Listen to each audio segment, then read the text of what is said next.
Cricketer নয়, যেন Burj Khalifa দাঁড়িয়ে আছে। পাকিস্তানের মোহাম্মদ ইরফানকে দেখলে আপনার এমনটাই মনে হবে। সাউথ আফ্রিকার মার্কো ইয়ানসেন এবং ওয়েস্ট ইন্ডিজের জেসন হোল্ডাররাও তালগাছ সমান উঁচু। কত হতে পারে তাদের উচ্চতা? ইতিহাসের সবচেয়ে লম্বা কয়েকজন ক্রিকেটারকে দেখে নিন। তালিকার প্রথমে রয়েছেন মোহাম্মদ ইরফান। শুধু উচ্চতার জন্যই এই পেসারকে আলাদা করা যায়। 7 ফুট 1 ইঞ্চি উচ্চতার ইরফান ক্রিকেট ইতিহাসের সবচেয়ে লম্বা খেলোয়াড়। এ কারণে তিনি টাওয়ার অফ ক্রিকেট নামেও পরিচিত। বাঁহাতি এই পেসার পাকিস্তানের হয়ে 3 সংস্করণ মিলিয়ে 86 ম্যাচ খেলেছেন, উইকেট নিয়েছেন 109টি। 2010 সালে ইংল্যান্ডের বিপক্ষে ওয়ানডে দিয়ে আন্তর্জাতিক আঙ্গিনায় পা পড়লেও ক্রিকেট বিশ্ব ইরফানকে চেনে 2012-13 মৌসুমে ভারত সফর দিয়ে। সেই সফরে দুর্দান্ত বোলিংয়ে ধোনি যুবরাজদের কাঁপিয়ে দিয়েছিলেন তিনি। ইরফানকে পাকিস্তানের জার্সিতে শেষবার খেলতে দেখা গেছে 2019 সালে অস্ট্রেলিয়ার বিপক্ষে টি-20-তে। ইরফানের পর বিশ্ব ক্রিকেটে এসেছে আরেক লম্বা পেসার, তিনি মার্কো ইয়ানসেন। সাউথ আফ্রিকার এই ক্রিকেটার এতটাই লম্বা যে তার সমান হতে হলে খাটো কাউকে চেয়ারে দাঁড়াতে হয়। ইয়ানসেনের উচ্চতা 6 ফুট 8 ইঞ্চি। 2021 সালে প্রোটিয়াদের জার্সি গায়ে জড়িয়েছিলেন তিনি।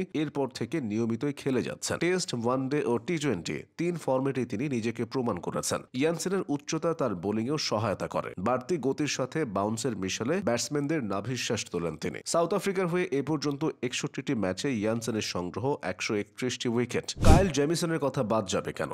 নিউজিল্যান্ডের এই পেসারের উচ্চতাটাও কাটায় কাটায় 6 ফুট 8 ইঞ্চি। জেমিসন বল ছুড়লে আতঙ্কে থাকেন ব্যাটাররা, কেননা এত উঁচু থেকে আসা বল সচরাচর খেলা হয় না বেশিরভাগ ব্যাটারের। দীর্ঘদেহী হওয়ায় উইকেট থেকে তো বাড়তি বাউন্স পানি, সাথে আছে তার অন্যান্য কলা কৌশল। কিউইদের হয়ে এ পর্যন্ত 45টি ম্যাচে 104 উইকেট নিয়েছেন জেমিসন। জেসন হোল্ডার যখন আন্তর্জাতিক ক্রিকেটে পা রেখেছিলেন তখন তার উচ্চতা নিয়ে হইচই পড়ে গিয়েছিল। ওয়েস্ট ইন্ডিজের এই পেস বোলিং অলরাউন্ডার লম্বায় 6 ফুট 7 ইঞ্চি। তার মিডিয়াম পেস, ঝড়ো ব্যাটিং এবং দুর্দান্ত ফিল্ডিং সবকিছুই বলার মতো। হোল্ডারের এমন সাফল্যে এক ধাপ এগিয়ে দিয়েছে তার উচ্চতা। লম্বা শরীর নিয়ে বড় বড় ছক্কা হাঁকান, আবার সীমানায় দাঁড়িয়ে দুর্দান্ত সব ক্যাচ নেন। হোল্ডারের থেকেও লম্বা সাবেক আইরিশ ও ইংলিশ পেসার বয়েড র্যাঙ্কিন। 6 ফুট 8 ইঞ্চি উচ্চতার র্যাঙ্কিন আয়ারল্যান্ড এবং ইংল্যান্ড উভয় দলের হয়ে খেলেছিলেন। ডান হাতে এই পেসার ভয়ঙ্কর সব বাউন্সার দিতে পারতেন। 2007 বিশ্বকাপে তিনি ছিলেন আয়ারল্যান্ড দলে। পরবর্তীতে 2013 সালে নিউজিল্যান্ডের বিপক্ষে টি-20 দিয়ে ইংল্যান্ডের জার্সি গায়ে জড়ান। 2013-14 সালের অ্যাশেজেও তিনি ইংল্যান্ড স্কোয়াডে ছিলেন।